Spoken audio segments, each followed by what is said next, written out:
Գագիկ Ծառուկյանի հետ մեկ սեղանի շուրջ են առաջարկ Հայաստանին ծրագրի երիտասարդական պլատֆորմի ներկայացուցիչները։ Կարևոր առաքելությամբ երիտասարդներին են միացել նաև օլիմպիական, աշխարհի ու Եվրոպայի չեմպիոնները։ Մոտավորապես 20 օր շարունակ երիտասարդները իրենց նախաձեռնությամբ շատ մեծ ոգևորությամբ նախապատրաստվել են ձեր հետ հանդիպմանը, որովհետև ունեն բազմաթիվ գաղափարներ, ծրագրեր, որոնցով ուզում են ձեր հետ կիսվել։ Անցյալ անգամ դուք եք հարցերը տալի, տարբեր հարցեր, ես բոլորն էլ ասենք չեմ խուսափել, բոլոր հարցերին պատասխանել եմ։ Իսկ այսօր դերակատարությունը փոխվում է, հարցեր տվողը ես եմ, դուք եք ասելու ձեր տեսակետը, մոտեցումը, առաջարկը եւ իրար հետ քննարկելու ենք լուծումը։ Ինչ էլ ինձնից է կախված, ես պատրաստ եմ աջակցելու, միասին քննարկելու եւ անելու։ Մտահոգիչ թեման թմրամոլության տարածումն է, դրա դեմ պայքարելու առաջարկները հանդիպման օրակարգում են։ Ես որպես բժիշկ կարամ ասեմ, որ թմրանյութերը ինքը նաև ոչ միայն առողջական, նաև մտավոր, ֆիզիկական խանգարումներ է բերում ու սրա դեմ պայքարը շատ կարևոր է։ Ամենակարևոր պատասխանատու գործը դա պայքար թմրամոլության դեմ, դա չարիք է։ Այսօր ծնողները, որ երեխաները դաս են գնում, մտահոգ են, վախենում են, որ հանկարծ երեխան չշփվի, հանկարծ օգտագործի, իսկ դա օգտագործողը արդեն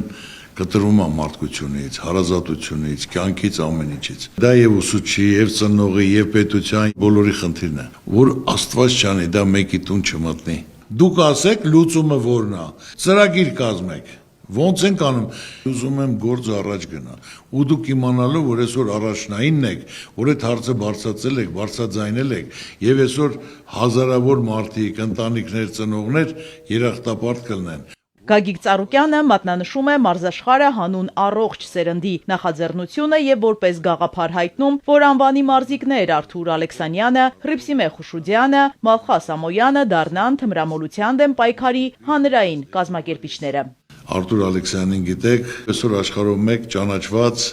եւ որպես ուժեղ մարզիկ, ուժեղ մարդ, ազգի պատիվը բարձր պահող, ինքնաղեկավարելու, ինքնաներկայացնելու երկրորդը Հռիփսիկն է, մարդը համ սպորտսմենուի, համ գեղեցկուի, համ մայր։ Տեղեկատվական արշավներ, իրազեկող պաստառներ հանրապետության ամբողջ տարածքով, նաև տեսահոլովակներ հայտնի մարդկանց մասնակցությամբ։ Հիմա ես կներկայացնեմ մեր ծրագրի 4 հիմնասյուները։ Առաջինը մեր իրազեկումն է, արթնացնել գիտակցությունը, կանխարգելումը, կանխել առաջին փորձը, առողջ ապրելակերպը, ապահովել այլընտրանք եւ թվային անվտանգությունը, պաշտպանել վիրտուալ տիրույթում։ Իրոք շատ փայլուն միտք, գաղափար, առաջարկ, ողջունում եմ, ասում եմ, որ շատ պատրաստված երիտասարդություն եք, հալալա ապրեք, որ առաջինը այսօր մեր երկրում դա դուք եք առաջարկում, դա դուք եք կատարելու, դա մեծ գործ է, որ ունենանք առողջ երիտասարդություն։ Ծրագրի մեկնարկն ազդարարվում է խորհրդանշական կրծքանշաններ փակցնելով։ Անպայման այսօրվանից անցնում եք աշխատանքի, չլինի, որ նորմալ գաղափարը, ծրագիրը մշակել եք ու դա չեք շարունակում։ Ինչ հարց կա, ինչ որ պետք է իմացեք ձեր կողքին եմ։ Միջազգայնագետներին հետաքրքրում է երկրի անվտանգությունը, հայատյաց քաղաքականությունը մեր հարևան երկու երկրում դեռ շարունակվում է, երիտասարդները խոսում են օրինակներով ու թերահավատեն, որ Հայաստանում իրական խաղաղություն է։ Խաղաղության մասին շրջանառվող փաստաթղթային խաղաղության օրակարգը կեղծ է, այնտեղ դաստիարակվում են սերունդներ, որոնք մեծանում են հայի կերպարը դեհումանիզացնելով։ Ցանկացած պետություն, ցանկացած քաղաքացի ուզում է խաղաղություն լինի, պատերազմ ոչ մեկը չի ուզում, բայց երաշխավորված խաղաղություն։ Ղարաբաղում մարդիկ իրենց դռները փակե եկել են, այսօր իրենց տուն չեն կարող գնան,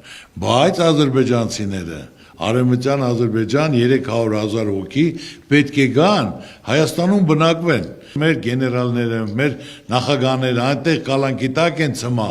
ու այսօր մենք հայտարարում ենք խաղաղություն։ Այսօր ոչ մի քաղաքական ուժ պատերազմ չի ուզում։ Պետք է միշտ ուժեղ լինես, պինդ լինես, ուժեղ դաշնակիցներ ունենաս, որ քո ժողովուրդը ապահովված լինի, պաշտպանված լինի, կարողանա հանգիստ ապրելու։ Ինչքան հակառակորդը թույլ է, այնքան ինչ ցանկանաս թելադրում ես պետք է կատարեն։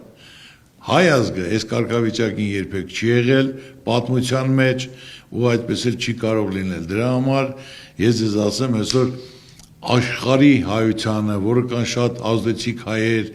երևացող հայեր, ճանաչված հայեր, հզոր մարդիկ, որ բոլորն էլ կողմնակից են, որ իրենց ժողովուրդ, իրենց երեխաները որպես հայ պարտված խեղճացած չլինեն, բայց պետք է քայլ կատարվի, աշխատանք կատարվի, կազմակերպվի, միավորվեն, հզորանան, միասնական լինեն, մի գաղափարի, մի ծրագրի շուրջ, պետք է հզորանան, որ ամեն ինչ լինի փոխադարձ, ամուր եւ երաշխավորված խաղաղություն։ Համահայկական ծրագրերը կյանքի կոչելու գործում կարևոր է նաև Սփյուռքի դերը։ Հիմա դու Սփյուռքի համար ասեցիր, այ մեր սփյուռքահայերի ցավը տանեմ։ Նրանք այս 30 տարի միշտ օգնել են, ամեն անգամ, ամեն հարցին, որ մարդիկ նվիրված իրեն ժողովրդի համար, իր հայրենիքի համար պատրաստ են եղել, բայց այսօր հիասթափվել են, այսօր կոտրվել են։ Առաջարկ Հայաստանին ծրագրի երիտասարդական պլատֆորմի ներկայացուցիչները ծրագրեր ունեն նաև նվիրված հայկական մշակույթի ու ազգային արժեքների պահպանությանը, առաջարկում են մշակութային էքսպոներ հայկական գույներով ու ազգային կոլորիտով։ Կարևորելով Արցախ աշխարհի դերն ու նշանակությունը, առաջարկում ենք ներկայացնել անհատական տաղավար, որը կներկայացնի արցախյան մշակույթը եւ ամբողջ ավանդույթները։ Հայ ժողովուրդը տաղանդավոր ժողովուրդ։ Իրոք շատ փայլուն միտք է, նորից ասեմ, բայց ամենածանրը ձերն է, ես ձեզ ասեմ, դա ինչ-որ խոսքերը շատ գեղեցիկ ասեցիք, իմացեք, որ դա աշխատանք է պետք, կազմակերպել է պետք, ներկայացնել է պետք, այդ 3 հոգու բան չի, դուք պետք է ավելի ընդլայնեք, մեծացնեք, ես ասում եմ, ինձնից ինչ կախված է, ներկայացեք, ես պատրաստ եմ։ Իհարկե ես ձեզ հուշելու կարգով եմ ասում, այդ պետք է այն ժամանակ անեք, Քրիստոսի արձանը բացման ժամանակ, որ միլիոնավոր մարդիկ են գալու, որ այդ ժամանակ դուք առաջատարը կլինեք ու ձեր միտքն ու գաղափարն է, որ պետք է նախապատրաստվեք այդ էքսպոն բացելու, ցուցադրելու, ներկայացնելու։ Ու դա արդեն ավանդույթ կլի, ոնց որ կդնեք տարին մեկ անգամ հենց այդ օրը արդեն կանեք։ Անմշակ հողեր ու արտագաղթ երիտասարդների համար կարևոր է նաև գյուղոլորտի զարգացումը։ Պարենային անվտանգության ապահովման համար առաջարկ է ներկայացրել նաև Արմենը, որը Գագիկ Ծառուկյանի հետ Վարդենիսում մասնակցում էր սառնարանային տնտեսության բացմանը։ Գազարը մենք 40-50 հազար տոննա Պարսկաստանից Ռուսաստանից ենք մտերում, մենք աճացնենք, ու եթե ես դա աճացնում եմ, ես հիմա տարածքի հողերը կարանք մենք վերցնենք $500, ոչ թե 10,000 դրամով, որ ընդլայնենք, պետք է ռեալ քեզ դնես դիմացինի տեղը, հողի տերը դու ես, եւ գյուղացու համար լավ լինի, մեր շուկայի համար լավ լինի, կարողանանք լավը, բնականը, իրականը ունենալու, մնացածը արտահանենք։ Երկրորդ առաջարկն է, որ համայնքներում առանձին հատվածներում կառուցում էինք ջրամբարներ, Արտիկի տարածաշրջանում է գտնվում այս տարածքը։ Ես գիտեմ, որ ջրերը հոսելով ինքնահոսի գնում են, դա վրա ոչ մի գումար ծախսած չի, բայց թույլ չեն տա ու գներն էլ շատ բարձր դրած 50,000, 40,000 հեկտարին անընդունելի է։ Եթե գումար չի ծախսում, պետությունը վնաս չի կրում, դա Աստծո տված բարիք է, պետք է լիարժեք ժողովուրդը օգտագործի, ինչքան որ կարա։ Թող թեթևակի գին սահմանեն, չեմ ասում, բայց ոչ այդպես բարձր գներ։ Շիրակի ու Գեղարքունիքի մարզի աղջիկների առաջարկը աշխատաշուկային է վերաբերում։ Աշխատանքի բացակայության պատճառով, ասում են, գյուղերը դատարկվում են։ Ես Շիրակի մարզից եմ, իսկ Վարդիկը Գեղարքունիքի, ու մենք ինքներս այս խնդրին բախվել ենք, երբ որ մենք ուզեցել ենք ինչ-որ նպատակներ ռեալիզացնել, գաղափարներ ռեալիզացնել, բայց անգամիսումը Երևանում երբեմն շատ հասարակ թվացող բաներ, մարզերում, հատկապես համայնքներում, գյուղերում դրանք հնարավոր չէ դարձնել։ Եվ այդ պատճառով, երբ որ տեսանք առաջարկները, առաջինը, որի մասին ուզեցանք մենք խոսել, դա երիտասարդների աշխատանքի հնարավորությունն է։ Դուք առաջարկեցիք, ես ընդունում եմ, պետք է հնարավորություն ընձեռնես։ Երիտասարդությունը պետք է չկոտրվի, չհիասթափվի։ Երիտասարդության մեծամասնությունը բացակայում է երկրից, որոնք անարդարություն, անտեսված են, գնահատված չեն, հնարավորություն չի լինում, պայման չի լինում, որոնք գնում են, քաղաքացիություն ընդունում են, տունը տալիս են, աշխատանքը տալիս են, ու արդեն Հայաստանը մոռանում են։ Մենք պետք է կարողանանք այնպիսի պայմաններ, որ գնացածները հետ վերադառնան, բայց միևնույնն է, գնացածները կարոտները սրտերում է։ Նրանք անկախ ճոխությունից, ամեն ինչից, մենք սովորենք մեր հողին, մեր ջրին, մեր հայրենիքին, մեր ընկերներին, բարեկամներին, ջերմությանը, ամենաքաղցր իր հայրենիքն է։ Իրեն ոնց ասեմ, մանկական ընկերներն են, իր ընկերուներն են, իրենց բարեկամներն են։ Ինչին որ մենք սովոր ենք, այդ ադատն ու ավանդույթը, ջերմությունը, հարազատությունը չկա, սառն են։ Հանդիպման վերջում Գագիկ Ծառուկյանը կիսվում է իր կենսափորձով ու արժեքավոր խորհուրդներ է տալիս երիտասարդներին։ Ես սովորական աշխատող ընտանիքից եմ։ Կայացել եմ, արել եմ աշխատանքով, Ոչ թե օդից է եկե, օդից եմ ստացել, ոչ։ Պետք է չհաստատվեք, չկոտրվեք, որ դուք այսօր այդ ծրագիրը իրականացնեք, իմացեք, որ արդեն նոր կյանք մտնելուց դա ձեր առաջի աշխատանքն է։ Որ դա եք դուք հիմնական որպես ուսանող երիտասարդ այդ խնդիրը տեսել եք, բարձրաձայնել եք եւ Ծառուկյանի հետ այդ խնդիրը կյանքի եք կոչել։ Գագիկ Ծառուկյանը երիտասարդներին որպես աշխատասիրությամբ հաջողության հասած մարդու օրինակ պատմում է աշխարհի չեմպիոն Մալխաս Ամոյանի մասին, իսկ մարզիկին խորհուրդ է տալիս օլիմպիական նվաճման համար ջանք չխնայել։ Հիմա իշքան որ պարապում ես 3 ժամ ավել պարապի։ Քու հիմնական ծրագիրը պետք է լինի օլիմպիական մեդալը բերես, այդ հաղթանակը պարգևես մեր ժողովրդին,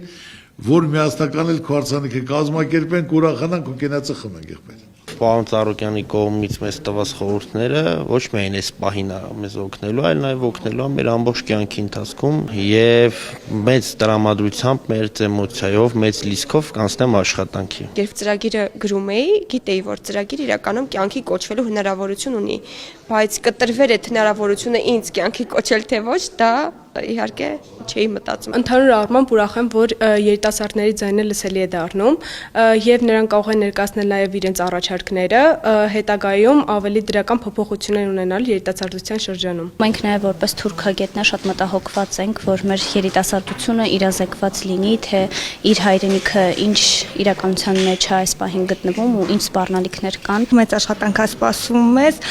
ներկայացրեցինք բացառապես տարբեր ոլորտների, կոնկրետ մեր ոլորտը դա մեծ միջոցառումների կազմակերպումն է։ Երիտասարդների հետ նման ձևաչափով հանդիպումները լինելու են շարունակական։ Առաջարկ Հայաստանին ծրագրում բոլոր խելամիտ գաղափարները ունենալու են իրենց կարևոր տեղը։